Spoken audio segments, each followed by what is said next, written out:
Hello guys! Hello water sign, hello Pisces, Scorpio and Cancer.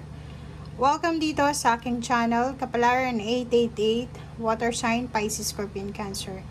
I hope na nasa mabuti kang kalagayan sa ngayon. So tingnan natin yung April 25 water sign message person.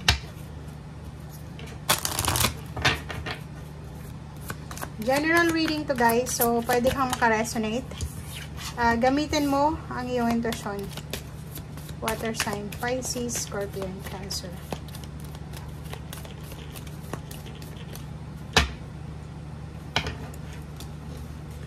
Okay. Dalawang baraha. Unang first card natin. Unang first card talaga. Una na first card pa. Sa first deck natin, ang dalawang barahang lumabas is number 2 and 29, 11, 2.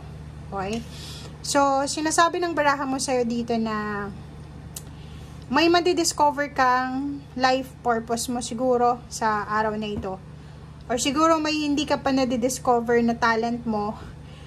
Or kung ano man tong hindi mo pa nadidiscover sa sarili mo, ang posibleng madidiscover mo. Okay?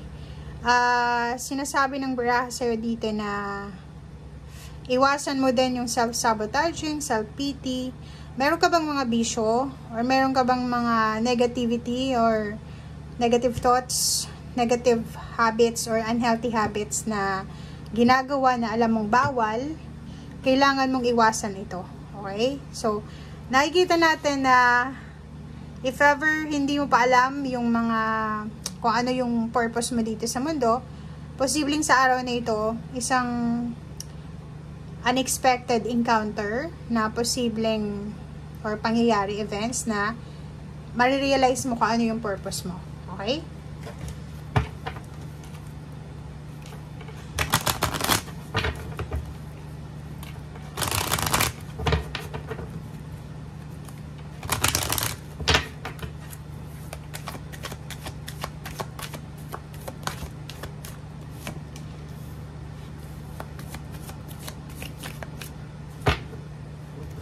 Okay. So, dito din, sinasabi ng baraha na sa araw na ito, may kailangan ka sigurong isulat or may kailangan ka sigurong i-note sa notebook mo or sa kung ano pa man.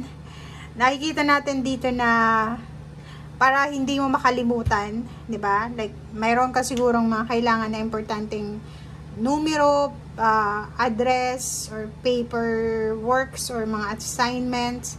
Kailangan mong isulat siya sa araw na ito. Work your magic. Sinasabi ng baraha sa'yo dito na yun, sa araw na ito, huwag kang mag-self-pity, huwag kang maging negative. Gawin mo ang lahat ng gusto mong gawin sa buhay. Hanapin mo, alamin mo kung ano yung strength mo. Huwag kang mag-focus sa negative, huwag kang mag-focus sa weakness mo. Focus ka sa kung ano yung strength mo, kung saan ka magaling. Yun ang bigyan mo ng focus sa araw na ito. Or yun yung dapat bigyan mo ng panahon, ng halaga.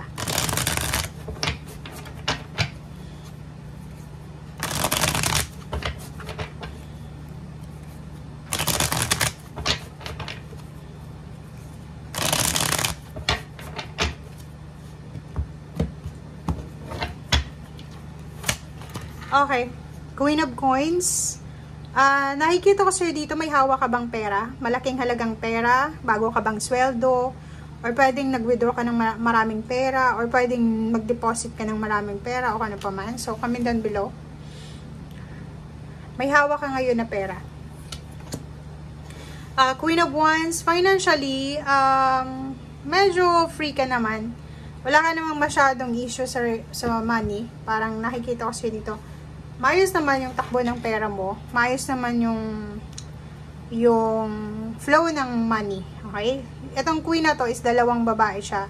So, it's either dalawang babae siya na magpa-partner. Diba? So, it's either business partnership yung sisimulan nila or kung ano man to na plano. It's either work and business. Oh. May good news pa dito. Aside from may ipon kang pera, may hawak kang pera, may good news pa. May parating ditong financial freedom, may parating na biyaya, meron din ditong parating na promosyon, salary increase, yung parang achievements and fulfillment. If ever man na naghihintay ka ng ganyan. Mayroong closure sa relationship, mga emotional issues, or kung ano man to na mga issue na to. Medyo makakaramdam ka ng peace and harmony sa araw na ito. Makikita mo yung liwanag diba? Medyo magkakaroon ng clarity. Makikita mo yung dahilan kung bakit kailangan mong mag-move on, kailangan mong matapos na yung sama ng loob, kailangan mong magpatawad, or kano pa man. May new beginnings dito. May pwedeng good news tungkol sa baby, sa abundance, prosperity, sa harvest, sa yung victory and success. May mga magandang balita tungkol sa kasaganahan. Okay? And next card is Strength card. So, sobrang healthy, diba? So, sobrang healthy ka sa araw na ito. Walang problema sa health. Walang problema sa financial, emotional, physical. And medyo peaceful ka. Walang masyadong issues ngayon na pwedeng mag-alala ka.